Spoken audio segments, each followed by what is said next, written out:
We're looking at states' rights. We're looking at the First and Second Amendment.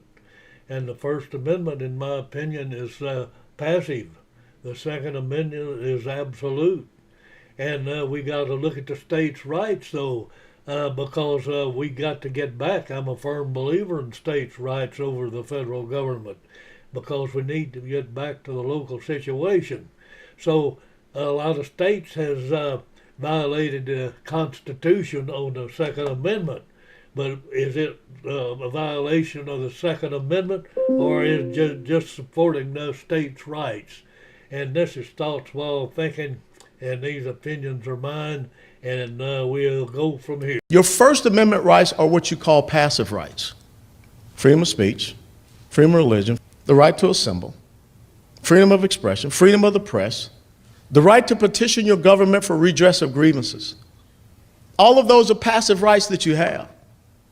But the Founding Fathers also knew that something had to be there to make sure that it could not be taken away. And that's why they gave us a Second Amendment right as an active right to keep that. Because history has shown the government, ruled by men and women, can sometimes be nefarious in nature, can seek their own self-interest or their own special interests at the expense of citizens. And that's why that Second Amendment is there.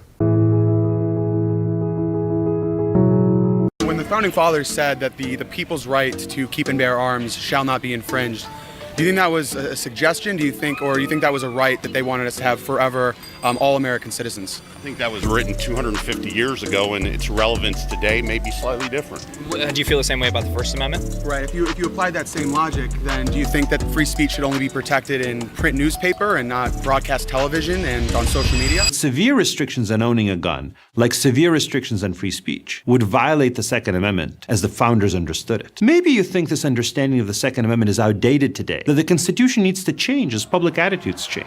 The founders included a provision for doing just that. If the public attitude really has changed, the Constitution can be amended to reflect that change. But ironically, even if we focus on current public attitudes, the case for individual gun ownership is as strong as ever. Does the Second Amendment secure an individual right to bear arms? It did when it was written, it has throughout American history, and it does today.